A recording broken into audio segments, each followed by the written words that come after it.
Welcome to this weekly update. I'm Julia Lee, an equities strategist with Bell Direct.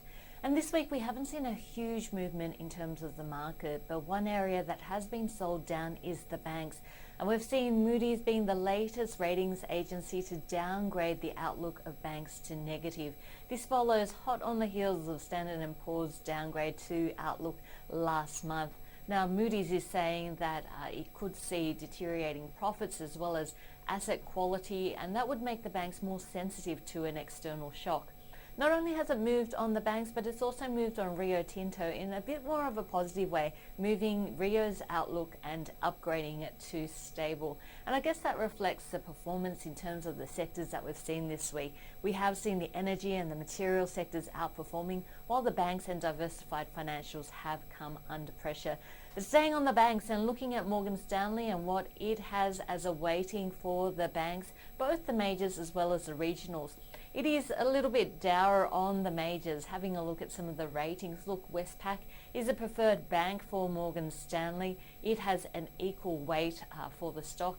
We have a look at Commonwealth Bank, also an equal weight, but saying that the second half trends were weaker than it expected.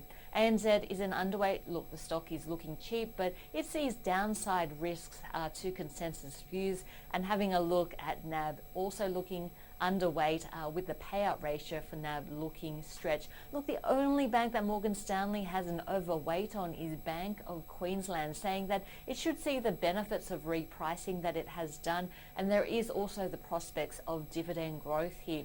But it is underweight on Bendigo and Adelaide, saying, look, there is downside to revenue consensus as well as dividend forecast, and also Clydesdale, an underweight rating, saying it's downgraded on the back of loan growth as well as margins. So plenty on the banks there, but sure, equity strategists may not agree there. Look, changes to its large cap portfolio include an addition of Clydesdale as well as IOOF, which sure says, look, the market is wrong on this one, and this should be viewed as a utility financial stock.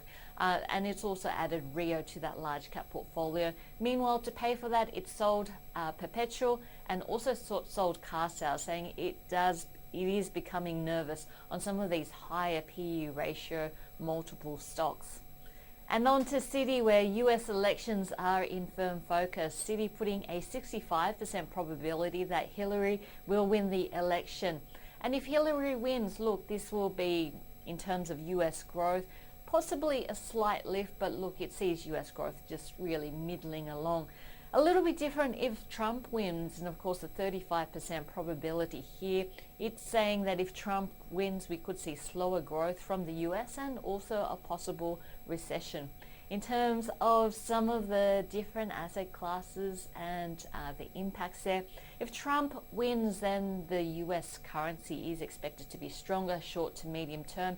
In terms of equities, if Trump wins, we could see the equity risk premium increasing. It would be a negative for emerging markets, that combination of that stronger US currency, stronger yields, and the anti-trade sentiment would be a negative for emerging markets. But one beneficiary could be gold, saying that the uncertainty with Trump coming into power could see gold prices at above $1,400 US an ounce.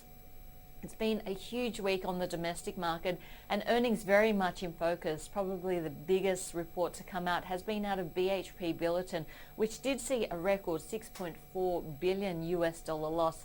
Having a look at some of the commentary out from brokers, and Morgan Stanley are probably one of the most bullish on BHP, saying, look, FY16 signified the bottom of the earnings cycle for BHP Billiton. It has an ad rating and a $26 target. Credit Suisse also with an outperform, a $21.50 target, while Deutsche Bank, Macquarie, as well as Ords have a hold or a neutral rating on BHP Billiton. Look, here's the calendar for next week. Once again, it is going to be a very busy week. If you want more details or the earnings calendar, please visit the Bell Direct website and have a look at the earnings calendar there. Having a look at a preview of some of the areas and companies that will be reporting next week, and Deutsche Bank concentrating on the steel sector, in particular BlueScope Steel as well as Sims Metal Group. BlueScope Steel will report on Monday. It has a hold rating on the stock. It's saying that BlueScope Steel should benefit positively from the margins in terms of the steel spreads in FY17, but still has a hold on the stock. And Sims Group, it also has a hold on the stock. Sims coming out on Thursday with its results saying, look, they're making ground in terms of cost cutting, but competition remains too difficult here. Qantas will also be coming out with its result on the 24th of August, and Credit Suisse saying, look, it's the new Virgin shares should mean that Qantas will be taking market share. It has an outperform on Qantas with a $4.80 rating. Shaw also very positive on Qantas with a $4.35 target for the stock. Qantas, the consensus net profit is expected to come in at $1.09 billion. Look, Credit Suisse also focusing in on the outdoor media companies, and it's bullish on both APN Outdoor, APO is a stock code there, as well as Media. Both will come out with results. Credit Suisse expecting to see revenue at 156 million, as well as EBITDA at 35 million for APO. It has an outperform on the stock, and Media expected to come in with revenue of 135 million and EBITDA of 25 million. So once again, it's going to be a massive week on the domestic earnings front. A few previews of some of those stocks and areas which are due to report, and also just focusing in on the banks this week, which have been an underperformer for the Australian share market. Thanks for joining us. Hope to see you next week. I'm Julia Lee from Bell Direct.